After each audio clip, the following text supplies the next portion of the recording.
Enw fi yw Cerith Jones, nes I astudio gradd mewn Cymraeg a Gwleidyddiaeth. Oedd cwpl o rhesymau pan o'n I moyn dod I Gaerdydd. Oedd y ddinas yn fywiog, mae'n nghanol y bwrlwm, ond o'n I hefyd yn gwybod bod Prifysgol Caerdydd yn wych yn sicr o ran ansawdd yr addysg, ond o ran ansawdd profiad myfyrwyr fyd. O'n I wedi clywed digon a wedi ffindo mas digon am Gaerdydd I wybod bydden ni'n gallu cymryd mantes ar nifer o gyfleoedd fydden gallu mynd mas i'r byd ar ôl graddio gyda llonllu o brofiadau. Oedd cwpl o ddarlithwyr yn benodol o'n i'n gwybod ohonyn nhw. Yr athro Richard Wyn-Jones a'r athro Roger Scully, o'n i'n nabod y ddoi ohonyn nhw o le yn gwybod pwy o'n nhw, yn gwybod am eu cyfraniad nhw o ran Gwleidyddiaeth Cymru ac astudio Gwleidyddiaeth Cymru. So, oedd cael astudio dan y ddoi ohonyn nhw yn benodol yn brofiad arbennig iawn.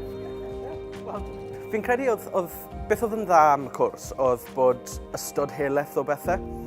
So ddim just canolbwyntio ar Gwleidyddiaeth Cymru, oedd hwnna'n ddiddordeb I fi yn benodol, ond oedd hefyd cyfle I ddysgu am llwyth o bethau eraill. Nid yn unig am bwy yw ti a beth yw dy rôl di yn y byd, ond siwm mae popeth yn ffito at ei gilydd.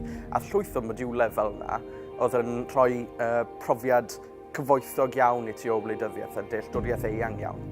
Oedd y staff ar y cyrsau o'n i'n dysgu, a'r staff proffesiynol o'n i'n dod I nabod nhw, yn wastad yn broffesiynol, yn gefnogol, a wastad yn trial gwthio myfyrwyr I fod ar ei gorau ac I wneud y mwyaf o'i profiad. Bydden ni'n cynnig cyngor I ddarpar myfyriwr, bydden ni jyst yn gweud bachwch ar bob cyfle sy ar gael I chi yma yn Gaerdydd. Mae siw gymaint o bethau gwahanol gallwch chi wneud, siw gymaint o bethau gwahanol gallwch chi studio, pobl gwahanol, diwylliannau gwahanol, diddordebau gwahanol, bachwch arno nhw gyd, achos bydd hwnna wedyn yn cyfoethogi eich profiad chi fel myfyriwr, ond yn eich cyfoethogi chi fel person hefyd.